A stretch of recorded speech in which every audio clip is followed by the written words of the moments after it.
എല്ലാവർക്കും കൊളസ്ട്രോൾ എന്ന് കേൾക്കുമ്പോൾ പേടിയുള്ളൊരു കാര്യമാണ്. കാരണം കൊളസ്ട്രോൾ കൂടി കഴിഞ്ഞാൽ അറ്റാക്ക് വരും, അല്ലെങ്കിൽ സ്ട്രോക്ക് വരിക, ഇങ്ങനെയുള്ള കാര്യങ്ങളൊക്കെ നമ്മളെല്ലാവരും കേട്ടിട്ടുണ്ടാവും. ഇപ്പോൾ ഫ്രീ റാഡിക്കൽസ് കൂടിക്കൊണ്ടിരിക്കാം, അപ്പം ആൻറ്റി ഓക്സിഡൻസിൻ്റെ ഫങ്ഷൻസ് കുറയാം, അങ്ങനെ പല രീതിയിലും നമ്മുടെ ശരീരത്തിൻ്റെ അകത്ത് ഓയിലൊക്കെ നമ്മൾ ഓവർ ഹീറ്റ് ചെയ്ത് കഴിച്ചാൽ പ്രശ്നമാണ്. ഇപ്പോൾ കുറച്ച് പ്രായത്തുന്ന സമയത്ത് കുറച്ചൊന്ന് കൊളസ്ട്രോൾ കൂടുതലായിട്ട് കണ്ടുവരാറുണ്ട്. അപ്പം അതവർ പെട്ടെന്ന് ഫുഡ് ചവച്ചരയ്ക്കാതെ കഴിക്കുന്നത് കൊണ്ടൊക്കെയാണ്. അപ്പം അതൊക്കെ ഒന്ന് ചവച്ചരയ്ക്കാൻ വേണ്ടിയിട്ടൊക്കെ കഴിക്കാൻ വേണ്ടിയിട്ടൊക്കെ ശ്രദ്ധിക്കാം. വെളുത്തുള്ളി, അവാക്കാഡോ, നിലക്കടല, നെയ്യ്, തേങ്ങാപ്പാൽ, ഇതൊക്കെ നിങ്ങളുടെ ഭക്ഷണത്തിൽ നിങ്ങൾക്ക് ഇൻക്ലൂഡ് ചെയ്യാം. കറക്റ്റായിട്ടുള്ള ഒരു അളവിൽ കഴിക്കുകയാണെങ്കിൽ യാതൊരു രീതിയിലുള്ള പ്രശ്നങ്ങളും ഉണ്ടാക്കുന്നതല്ല. നമസ്കാരം, ഞാൻ ഡോക്ടർ ഭാഗ്യ, നീം നാച്ചുറൽ ഡയറ്റിലെ ആയുർവേദ ഡോക്ടറാണ്. എല്ലാവർക്കും കൊളസ്ട്രോൾ എന്ന് കേൾക്കുമ്പോൾ പേടിയുള്ളൊരു കാര്യമാണ്. കാരണം കൊളസ്ട്രോൾ കൂടി കഴിഞ്ഞാൽ അറ്റാക്ക് വരും, അല്ലെങ്കിൽ സ്ട്രോക്ക് വരിക, ഇങ്ങനെയുള്ള കാര്യങ്ങളൊക്കെ നമ്മളെല്ലാവരും കേട്ടിട്ടുണ്ടാവും. പക്ഷെ കൊളസ്ട്രോൾ എപ്പോഴും ഒരു ഉപദ്രവകാരിയാണോ? ഒരിക്കലും അല്ല. കാരണം കൊളസ്ട്രോൾ എന്ന് പറയുന്നത് എന്താണ്? നമ്മുടെ ശരീരത്തിലുള്ള ഒരു കൊഴുപ്പിനെയാണ് നമ്മൾ കൊളസ്ട്രോൾ എന്ന് പറയുന്നത്. ഇത് നമ്മുടെ ഹെൽത്തി സെൽസിനെ പ്രൊമോട്ട് ചെയ്യുന്നുണ്ട്. അപ്പം നമ്മുടെ ശരീരത്തിന് അത്യാവശ്യമായിട്ടുള്ള ഒന്നാണ് കൊളസ്ട്രോൾ, ആവശ്യമായിട്ടുള്ള ഒരു ഘടകമാണ്. അപ്പം ഇതൊരു പരിധിയിൽ കുറഞ്ഞു കഴിഞ്ഞാലും കൂടിക്കഴിഞ്ഞാലും പക്ഷേ ശരീരത്തിന് ദോഷങ്ങളും ഉണ്ടാക്കുന്നുണ്ട്. അപ്പം ഒരുപാട് ആളുകൾ ഇത് ബുദ്ധിമുട്ടുന്നുണ്ട്. ഇപ്പം മെഡിക്കേഷൻസ് കഴിക്കുന്ന ആളുകളുണ്ട്, ബ്ലോക്ക് വന്ന ആളുകളുണ്ട്. അപ്പം അങ്ങനെ പല പല രീതിയിൽ കൊളസ്ട്രോൾ കൂടിക്കഴിഞ്ഞിട്ട് പ്രശ്നങ്ങളുള്ള ആളുകളുണ്ട്. അപ്പം എന്തൊക്കെ കാര്യങ്ങളാണ് അവർ ശ്രദ്ധിക്കേണ്ടത്? ഇപ്പോൾ കൊളസ്ട്രോൾ ഉണ്ടെന്ന് കരുതിയിട്ട് പട്ടിണി കിടക്കേണ്ട ആവശ്യകതയുണ്ടോ? ഒരുപാട് ആളുകൾ ഡോക്ടറെ ഞാനൊന്നും കഴിക്കുന്നില്ല പക്ഷെ എനിക്ക് കൊളസ്ട്രോൾ കുറയുന്നില്ല, ഇങ്ങനെയൊക്കെ പറയുന്നുണ്ട്. കൊളസ്ട്രോൾ എന്ന് പറയുന്നത് നമ്മുടെ ബോഡിയിൽ തന്നെ ഉൽപ്പാദിപ്പിക്കുന്നുണ്ട്. ഒരു 75% നമ്മുടെ ശരീരത്തിൽ തന്നെയാണ് കൊളസ്ട്രോൾ ഉണ്ടാക്കുന്നത്. നിങ്ങൾ കഴിക്കാതിരുന്നാലും നമ്മുടെ ബോഡി അത് ഉൽപ്പാദിപ്പിച്ചുകൊണ്ടേയിരിക്കും. അപ്പം നമ്മൾ കഴിക്കുന്ന സമയത്ത് നല്ല കൊളസ്ട്രോൾ കൂടാനുള്ള, അല്ലെങ്കിൽ നല്ല HDL കൊളസ്ട്രോളിന് കൂട്ടിയെടുത്തിട്ട് ഇങ്ങനെയുള്ള ബ്ലോക്കുകളും കാര്യങ്ങളും അല്ലെങ്കിൽ അറ്റാക്സും കാര്യങ്ങളൊക്കെ കുറയ്ക്കുന്ന രീതിയിലുള്ളൊരു ഫുഡിലോട്ട് നമ്മൾ വരണം. അപ്പം അതെന്തൊക്കെയാണ് എന്നുള്ളതാണ് ഇന്നത്തെ വീഡിയോയിലൂടെ ഞാൻ നിങ്ങളുമായിട്ട് ഡിസ്കസ് ചെയ്യുന്നത്. അതുപോലെ തന്നെ എന്താണ് കൊളസ്ട്രോൾ, എന്തൊക്കെ ധർമ്മങ്ങളാണ് കൊളസ്ട്രോൾ ചെയ്യുന്നത്? നമ്മുടെ ശരീരത്തിൽ ഹോർമോൺസിൻ്റെ ഉൽപ്പാദനം, ഇപ്പോൾ സെക്സ് ഹോർമോൺസ് അല്ലെങ്കിൽ സ്ട്രെസ് ഹോർമോൺസ്, ഇതെല്ലാം ഉൽപ്പാദിപ്പിക്കുന്നത് കൊളസ്ട്രോളിൻ്റെ സഹായത്തോടു കൂടിയാണ്. വിറ്റാമിൻ ഡിയുടെ കൺവേർഷൻ, പ്രോട്ടീൻസിനെ ആഗിരണം ചെയ്യാൻ വേണ്ടിയിട്ടും, അതുപോലെ തന്നെ നമ്മുടെ ബോഡി ടെമ്പറേച്ചറൊക്കെ മെയിൻറ്റെയിൻ ചെയ്യുന്നത്, എല്ലാത്തിനും എന്ത് വേണം?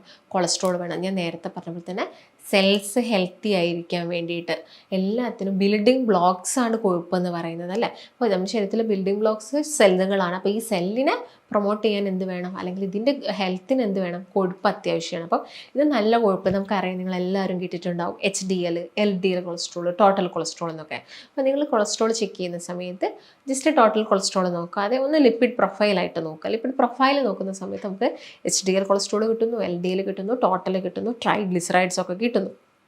ട്രൈഗ്ലിസറൈഡ്സ് എന്ന് പറയുന്നത് വളരെ മൈന്യൂട്ടായിട്ടുള്ളൊരു കൊളസ്ട്രോൾ പാർട്ടിക്കിൾസ് തന്നെയാണ്. ഇത് നമ്മുടെ രക്തത്തിൽ കൂടി കഴിഞ്ഞാൽ നമുക്ക് ബ്ലോക്ക് വരാനൊക്കെ ഉള്ള ചാൻസസ് കൂടുതലാണ്. അപ്പം അത് കൂടാതെയും നിങ്ങൾ നോക്കേണ്ടതുണ്ട്. അപ്പോൾ ഞാൻ നേരത്തെ പറഞ്ഞപ്പോൾ തന്നെ എങ്ങനെയാണ് നമുക്കിത് മനസ്സിലാക്കുന്നത്? HDL കൊളസ്ട്രോൾ എത്രത്തോളം വേണം? ഒരു 40 to 60 റേഞ്ചിൽ നമുക്ക് HDL അഥവാ ഹൈ ഡെൻസിറ്റി ലിപ്പോ പ്രോട്ടീൻസ് അത്യാവശ്യമാണ്. ലോ ഡെൻസിറ്റി ലിപ്പോ പ്രോട്ടീൻസ് എന്ന് പറയുമ്പം അത് എപ്പോഴും ഒരു 100ൻ്റെ മേലെ ആവാൻ പാടില്ല, 100ന് താഴത്തായിരിക്കണം. ഇപ്പോൾ ലോ ഡെൻസിറ്റി 100ൻ്റെ മേലെ ആയി കഴിഞ്ഞാൽ നമ്മുടെ ശരീരത്തിൽ ചീത്ത കൊളസ്ട്രോൾ കൂടിയെന്നാണ് അർത്ഥം. അതുപോലെ തന്നെ ട്രൈഗ്ലിസറൈഡ്സ് ഒക്കെ ആണെങ്കിൽ ഒരു 150യുടെ ഉള്ളിലായിരിക്കണം എപ്പോഴും ഉണ്ടാവേണ്ടത്. മാക്സിമം നമുക്കതൊരു 190 വരെയൊക്കെ പോയാലും വലിയ പ്രശ്നമല്ല, ശ്രദ്ധിച്ച് നമ്മളത് കുറച്ചുകൊണ്ട് വരണം. അതുപോലെ തന്നെ ടോട്ടൽ കൊളസ്ട്രോൾ ആണെങ്കിലും ഒരിക്കലും അത് 200ൻ്റെ മേലെ പോകാൻ പാടില്ല. അപ്പം ഒരു പ്രായമൊക്കെ എത്തുന്ന സമയത്ത് ഒരു 220, 230 ഒക്കെ ആളുകളിൽ കണ്ടിരിക്കാം. അതുകൊണ്ട് അവരിൽ വലിയ പ്രശ്നം ഉണ്ടാക്കുന്നില്ല. പക്ഷെ അത് പിന്നീടും മുകളിലോട്ട് പോവാതെ നിങ്ങൾ ശ്രദ്ധിക്കേണ്ടതുണ്ട്. അപ്പം ആദ്യം തന്നെ നിങ്ങളൊരു ബ്ലഡ് ടെസ്റ്റ് ചെയ്യുക. പിന്നെ നിങ്ങളുടെ ഡയറ്റിൽ ഹെൽത്തി ആയിട്ടുള്ള കുറച്ച് കാര്യങ്ങൾ ഇൻക്ലൂഡ് ചെയ്യുക. അപ്പോൾ കൊളസ്ട്രോൾ ശരീരത്തിൽ കൂട്ടുന്നതിന് മെയിൻ റീസൺസ് ആരൊക്കെയാണ്? ഒന്ന്, ചീത്ത കൊഴുപ്പടങ്ങിയ ഫുഡ്. ഇപ്പോൾ ചീത്ത കൊഴുപ്പടങ്ങിയ ഫുഡ് എന്ന് വരുമ്പോൾ നമുക്ക് സാച്ചുറേറ്റഡ് ഫാറ്റും ഉണ്ട്, അൺസാച്ചുറേറ്റഡ് ഫാറ്റും ഉണ്ട്. ഇതിൽ അൺസാച്ചുറേറ്റഡ് ഫാറ്റിൽ തന്നെ നിങ്ങൾ കേട്ടിട്ടുണ്ടാവും omega-6 ഫാറ്റി ആസിഡ്സിനൊക്കെ കുറിച്ചിട്ട്. അതൊന്നും നമ്മുടെ ശരീരത്തിൽ നല്ല രീതിയിലുള്ള ഫങ്ഷൻസ് ചെയ്യുന്നില്ല, അല്ലെങ്കിൽ നമ്മുടെ സെൽസിനൊന്നും നല്ല രീതിയിൽ പ്രൊമോട്ട് ചെയ്യുന്നില്ല. അപ്പോൾ അങ്ങനെയുള്ള ഫാറ്റി ആസിഡ്സുള്ള ഓയിൽസ് കാര്യങ്ങളൊക്കെ, കൊഴുപ്പുകളൊക്കെ നിങ്ങൾ മാക്സിമം കുറയ്ക്കുക. omega-3 നിങ്ങളുടെ ഭക്ഷണത്തിൽ മാക്സിമം ഉൾപ്പെടുത്തുക. കൂടുതലായിട്ടുള്ളത് ഫ്ലാക്സ് സീഡ്സിലും ചെറു മത്സ്യങ്ങളിൽ ഒക്കെയാണ് കൂടുതലായിട്ട് omega-3 ഉള്ളത്. അത് നിങ്ങൾ നിങ്ങളുടെ ഡയറ്റിൽ ഉൾപ്പെടുത്താൻ വേണ്ടി നോക്കുക. അല്ലെങ്കിലും കൊളസ്ട്രോൾ ഉള്ള പേഷ്യൻസ് ആണെങ്കിലും അല്ലാത്ത പക്ഷം ആളുകളൊക്കെ ആണെങ്കിലും ഈ ഓയിൽ നിങ്ങൾ വെർജിൻ കോക്കനട്ട് ഓയിൽ ഉപയോഗിക്കുന്നുണ്ടെങ്കിൽ നിങ്ങൾക്ക് അത് പച്ചയോടുകൂടി എടുക്കുന്നത് കൊണ്ട് യാതൊരു പ്രശ്നമില്ല. പക്ഷേ നിങ്ങളത് ചൂടാക്കി കഴിഞ്ഞാൽ എന്താ സംഭവിക്കുന്നത്, അതിൽ ഒരുപാട് ഘടനാപരമായ ചേഞ്ചസുകൾ സംഭവിക്കുന്നു. അത് നമ്മുടെ ബോഡിയിൽ ചിലപ്പം പല റിയാക്ഷൻസും ഉണ്ടാക്കാം. ഇപ്പോൾ ഫ്രീ റാഡിക്കൽസ് കൂടിക്കൊണ്ടിരിക്കാം, അപ്പം ആൻറ്റി ഓക്സിഡൻസിൻ്റെ ഫങ്ഷൻസ് കുറയാം. അങ്ങനെ പല രീതിയിലും നമ്മുടെ ശരീരത്തിൻ്റെ അകത്ത് ഓയിലൊക്കെ നമ്മൾ ഓവർ ഹീറ്റ് ചെയ്ത് കഴിച്ചാൽ പ്രശ്നമാണ്. അതുപോലെ തന്നെ കൊളസ്ട്രോൾ ഉള്ള വ്യക്തികളാണെങ്കിലും ഒരു 3 ടീസ്പൂണിൻ്റെ മുകളിലോട്ട് നിങ്ങൾ ഓയിൽ യൂസ് ചെയ്യാനും പാടില്ല. അപ്പോൾ ആ കാര്യങ്ങളൊക്കെ നിങ്ങളുടെ ഡയറ്റിൽ നിങ്ങൾ പ്രത്യേകം ശ്രദ്ധിക്കേണ്ടതുണ്ട്. അതുപോലെ തന്നെ നിങ്ങൾ ഈ കൊളസ്ട്രോൾ വന്ന ആളുകൾ ശ്രദ്ധിക്കേണ്ട കുറച്ച് കാര്യത്തിൽ ഒന്ന് കാർബോഹൈഡ്രേറ്റിൻ്റെ ഉപയോഗം കുറയ്ക്കുക എന്നുള്ളതാണ്. ചോറ്, അതുപോലെ തന്നെ കപ്പ, ഈ മണ്ണടിയിൽ നിന്ന് കുഴിച്ചെടുക്കുന്നത് അമിതമായിട്ട് കഴിക്കുക. എപ്പോഴെങ്കിലുമൊക്കെ കഴിക്കുന്നതുകൊണ്ട് യാതൊരു പ്രശ്നവുമില്ല. ഈ വൈറ്റ് റൈസൊക്കെ കൂടുതലായിട്ട് കഴിക്കുന്നത് പ്രശ്നം ഉണ്ടാക്കുന്നു. അതൊക്കെ നിങ്ങൾ എന്ത് ചെയ്യുക, ഒന്ന് നന്നായിട്ട് ശ്രദ്ധിക്കുക തന്നെ വേണം. പിന്നെ പഞ്ചസാര കൂടുതലായിട്ട് കഴിക്കാതിരിക്കുക. റെഡ് മീറ്റ്സിൻ്റെ ഉപയോഗം കുറയ്ക്കുക. നമുക്ക് കഴിക്കാം ഒക്കേഷണലി, എപ്പോഴെങ്കിലുമൊക്കെ നമുക്ക് റെഡ് മീറ്റ് എടുക്കാം. പക്ഷേ അത് അമിതമായിട്ട് കഴിക്കുന്നത് നിങ്ങൾ എന്ത് ചെയ്യുക, കുറയ്ക്കാൻ വേണ്ടിയിട്ട് ശ്രദ്ധിക്കുക. പിന്നെ ഞാൻ നേരത്തെ പറഞ്ഞത് ഈ കേക്ക്സ്, പേസ്ട്രീസ്, ഷെയ്ക്കുകൾ കൂടുതലായിട്ട് ഈ പഞ്ചസാരയൊക്കെ അടിച്ചിട്ട് കുടിക്കുക, അല്ലെങ്കിൽ ഫ്രൂട്ട് ജ്യൂസസുകളാക്കി കഴിക്കുക ഫൈബേഴ്സ് നഷ്ടപ്പെടുത്തുന്ന സമയത്ത്. ഇങ്ങനെയൊക്കെ ചെയ്യുന്ന സമയത്ത് നമ്മുടെ ശരീരത്തിലത് കൊളസ്ട്രോൾ കൂടാനുള്ള ചാൻസസ് ഉണ്ട്. പിന്നെ നമ്മൾ മലയാളികൾ പൊതുവേ ചെയ്യുന്നൊരു കാര്യമാണ് തേങ്ങ ചൂടാക്കിയിട്ട് അല്ലെങ്കിൽ തേങ്ങാപ്പാൽ ചൂടാക്കിയിട്ട് കഴിക്കുന്നത്. ഈ തേങ്ങ നിങ്ങൾ കഴിക്കുന്നത് നമ്മുടെ ബോഡിക്ക് നല്ലതാണ്. തേങ്ങാപ്പാൽ നിങ്ങൾ പച്ചയോടെ എടുക്കുന്നതും നമ്മുടെ ശരീരത്തിന് നല്ലതാണ്. പക്ഷേ ഇത് ചൂടാക്കി കഴിഞ്ഞാൽ ഇതിനകത്തുനിന്ന് വീണ്ടും നിങ്ങൾ കാണുന്നുണ്ട് ഒരു എണ്ണ വരുന്ന, ഒരു വെളിച്ചെണ്ണ ഫോം ചെയ്യുന്നത് നിങ്ങൾ കാണുന്നുണ്ടായിരിക്കാം. അപ്പം അതൊക്കെ നിങ്ങൾ പരമാവധി ഒഴിവാക്കാൻ വേണ്ടിയിട്ട് നോക്കുക. നല്ല ഹെൽത്തി ആയിട്ടുള്ള ഡയറ്റ് എടുക്കുക. വെജിറ്റബിൾസ്, സാലഡ്സ്, ഫ്രൂട്ട്സുകൾ നിങ്ങൾക്ക് ഉൾപ്പെടുത്തുന്നതുകൊണ്ട് പ്രശ്നമൊന്നുമില്ല. നിങ്ങൾ നന്നായിട്ട് വർക്കൗട്ട് ചെയ്യണം. അപ്പോൾ നിങ്ങൾ ഇതെല്ലാം ഡയറ്റിൽ നല്ല ചേഞ്ചസ് വരുത്തി, അതുകൊണ്ട് മറ്റുള്ള കാര്യങ്ങളൊന്നും അധികം ശ്രദ്ധിക്കേണ്ട എന്നല്ല. നിങ്ങൾ നന്നായിട്ട് എക്സസൈസ് ചെയ്യണം. കാർഡിയോ വർക്കൗട്ട് തന്നെ ചെയ്യുക. നന്നായിട്ട് ഫാറ്റ് ബേൺ ചെയ്യുന്ന രീതിയിലുള്ള വർക്കൗട്ടും കാര്യങ്ങളൊക്കെ നിങ്ങൾ മാക്സിമം ചെയ്യാം. അപ്പം അതൊക്കെ നിങ്ങളൊന്ന് ചെയ്യുകയാണെങ്കിൽ നിങ്ങൾക്ക് കൊളസ്ട്രോൾ കൂടുന്നതും പിന്നീട് അത് ബ്ലോക്ക് ആവുന്നതും ഒക്കെ നിങ്ങൾക്ക് ഒന്ന് പ്രിവെൻറ്റ് ചെയ്യാൻ വേണ്ടിയിട്ട് സാധിക്കും. ഇങ്ങനെ കൊളസ്ട്രോൾ കൂടുന്ന സമയത്ത് ആളുകളിൽ കുറച്ച് സിംറ്റംസ് ഒക്കെ കാണിക്കും. ഒന്ന്, നിങ്ങൾ ചിലപ്പോൾ സ്റ്റെപ്പ് കയറുന്ന സമയത്ത് അമിതമായിട്ട് നിങ്ങൾക്ക് ഒരു കിതപ്പ് വരുന്നു, നോർമലി ഇല്ലാത്തൊരു കിതപ്പ് ഉണ്ടാകുന്നു. പിന്നെ അമിതമായിട്ടുള്ള ക്ഷീണം വരുന്നു, കഴുത്തിന് ചുറ്റും കറുപ്പ് നിറം വരുന്നു. ഇതൊക്കെ കൊളസ്ട്രോൾ പേഷ്യൻസ് വളരെ കോമൺ ആയിട്ട് നമ്മൾ കണ്ടുവരുന്ന കുറച്ച് സിംറ്റംസാണ്. അപ്പോൾ അതൊക്കെ നിങ്ങളൊന്ന് ചെക്ക് ചെയ്യുക. പിന്നെ ഈ ഫേസിലൊക്കെ ഒരു ബ്ലാക്കിഷ് പണ്ടുള്ളതിനേക്കാളും കളറൊക്കെ ഒന്ന് ഡള്ളാവുന്നു. ഇതൊക്കെ നോട്ട് ചെയ്യുകയാണെങ്കിൽ നമുക്ക് എന്ത് ചെയ്യാൻ പറ്റും, കൊളസ്ട്രോൾ ഉണ്ടോ ഇല്ലയോ എന്നുള്ള കാര്യങ്ങൾ നോക്കാം.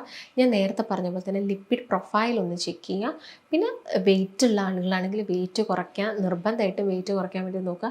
വെയിറ്റ് കൂടുന്നതിനനുസരിച്ച് ശരീരത്തിൽ ഓക്സിഡേറ്റീവ് സ്ട്രെസ്സ് കൂടുന്നു, ഫ്രീ റാഡിക്കൽസ് കൂടുന്നു, മറ്റുള്ള അസുഖങ്ങൾ വഴിയെ നമുക്ക് ഇടയ്ക്കിടയ്ക്ക് വന്നുകൊണ്ടിരിക്കുന്നു. ഈ കാര്യങ്ങളൊക്കെ നിങ്ങൾ ശ്രദ്ധിക്കുക. ഇൻസുലിൻ റെസിസ്റ്റൻസ് ഉള്ള ആളുകൾ അല്ലെങ്കിൽ ഡയബറ്റീസ് ഉള്ള ആളുകളൊക്കെ ആണെങ്കിൽ അത് കൺട്രോളിലാക്കാൻ വേണ്ടിയിട്ട് പ്രത്യേകം ശ്രദ്ധിക്കുക. പിന്നെ എക്സസൈസ്, ജോഗിങ്, അല്ലെങ്കിൽ നിങ്ങൾക്ക് സ്വിമ്മിങ്ങോ അല്ലെങ്കിൽ നീന്താനോ അല്ലെങ്കിൽ സൈക്ലിങ്ങോ, ജിമ്മിൽ പോകുന്ന ആളുകളാണെങ്കിൽ ജിമ്മിൽ പോവുക. അങ്ങനെ എല്ലാ കാര്യങ്ങളൊക്കെ നിങ്ങൾ മാക്സിമം ശ്രദ്ധിക്കുക. കാർബ്സൊക്കെ കുറച്ചുകൊണ്ട് വന്നിട്ട് പ്രോട്ടീൻ ഇൻക്ലൂഡ് ആയിട്ടുള്ളൊരു നല്ല ഹെൽത്തി ആയിട്ടുള്ളൊരു ഡയറ്റ് നിങ്ങൾ ഫോളോ ചെയ്യുക. വെള്ളം കുടിക്കുക, കിടന്നുറങ്ങുക.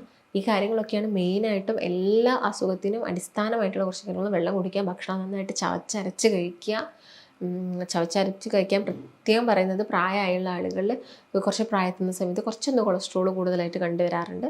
അപ്പം അതവർ പെട്ടെന്ന് ഫുഡ് ചവച്ചരയ്ക്കാതെ കഴിക്കുന്നത് കൊണ്ടൊക്കെയാണ്. അപ്പം അതൊക്കെ ഒന്ന് ചവച്ചരയ്ക്കാൻ വേണ്ടിയിട്ടൊക്കെ കഴിക്കാൻ വേണ്ടിയിട്ടൊക്കെ ശ്രദ്ധിക്കുക. അപ്പോൾ ഈ കാര്യങ്ങളൊക്കെ നിങ്ങളൊന്ന് പ്രത്യേകം ശ്രദ്ധിക്കുകയാണെങ്കിൽ നിങ്ങൾക്ക് ഈ കൊളസ്ട്രോൾ ഉണ്ടാവുന്ന പ്രശ്നങ്ങളും അതുപോലെ തന്നെ ഫ്യൂച്ചറിൽ അത് ബ്ലോക്ക് പോലെയൊക്കെ കണ്ടുവരാറുണ്ട്. ചില ആളുകൾക്ക് കൊളസ്ട്രോൾ ബോഡിയിൽ കൂടുന്ന കാര്യം മനസ്സിലാവാതെ പോയിട്ടാണ് പെട്ടെന്ന് നെഞ്ചുവേദനയും കാര്യങ്ങളൊക്കെ വന്നിട്ട് നമുക്ക് ബ്ലോക്കാണ്, പെട്ടെന്ന് അതിന് സർജറി ചെയ്യുന്നതും എല്ലാം ബുദ്ധിമുട്ടുകൾ വരുന്നത്. അപ്പം ഇതിനൊക്കെ അടിസ്ഥാനമായിട്ട് നിങ്ങൾ എന്ത് ചെയ്യണം, ഒരു ബ്ലഡ് ചെക്കപ്പ് ചെയ്യാം.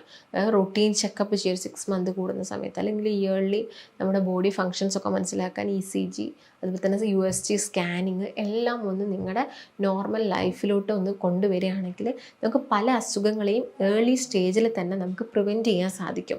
ചില ആളുകൾക്ക് അസുഖമുണ്ടെങ്കിൽ പിന്നെ ഒന്നും ചെയ്യാൻ പറ്റില്ലല്ലോ എന്ന് കരുതിയിട്ട് പല ടെസ്റ്റുകളും ചെയ്യാത്ത ആളുകളുണ്ട്. അപ്പോൾ അതൊക്കെ ഒന്ന് ഒഴിവാക്കിയാൽ നമുക്ക് ഏർലി സ്റ്റേജിൽ തന്നെ നമുക്ക് അസുഖത്തിനെ ഡിറ്റക്റ്റ് ചെയ്യാൻ വേണ്ടിയിട്ട് പറ്റുന്നതാണ്. അപ്പോൾ നിങ്ങൾ മെയിനായിട്ടും ഈ കാര്യങ്ങളൊക്കെ ശ്രദ്ധിക്കുക. ഞാൻ പറഞ്ഞ പോലെ നല്ലൊരു ഡയറ്റ് എടുക്കുക. ഡയറ്റ് എടുത്ത് വെയിറ്റ് ഉള്ള ആളുകളാണെങ്കിൽ വെയിറ്റ് കുറയ്ക്കാൻ നോക്കുക. അങ്ങനെയുള്ള കാര്യങ്ങളൊക്കെ ചെയ്യുകയാണെങ്കിൽ നമുക്ക് വെയിറ്റും കുറച്ചെടുക്കാൻ സാധിക്കും. അതുപോലെ തന്നെ നമുക്ക് കൊളസ്ട്രോൾ ഒക്കെ ഉള്ള ആളുകളാണെങ്കിൽ കൊളസ്ട്രോളും കുറച്ചെടുക്കാൻ സാധിക്കും. ഇപ്പോൾ കൊളസ്ട്രോളിന് വേണ്ടിയിട്ട് കാലങ്ങളായിട്ട് മെഡിക്കേഷൻസ് എടുക്കുന്ന ആളുകളാണെങ്കിൽ നമുക്കത് പതിയെ കുറച്ചെടുക്കാനും സാധിക്കുന്നതാണ്. അതുപോലെ തന്നെ ഫാറ്റി ലിവറിലുള്ള ആളുകളിൽ കൊളസ്ട്രോൾ കൂടുതലായിട്ടൊക്കെ കണ്ടുവരാറുണ്ട്. അതുപോലെ തന്നെ ഡയബറ്റീസ്, ഇൻസുലിൻ റെസിസ്റ്റൻസ് ഉള്ള ആളുകൾ ട്രൈഗ്ലിസറൈഡ്സ് കൂടുതലായിട്ട് കാണാറുണ്ട്. അപ്പോൾ നട്ട്സൊക്കെ നമ്മൾ കഴിക്കുന്നുണ്ടെങ്കിൽ നിങ്ങളൊരു ലിമിറ്റഡ് ആയിട്ടുള്ള എണ്ണം എടുത്തിട്ട് തന്നെ നട്ട്സ് കഴിക്കുക.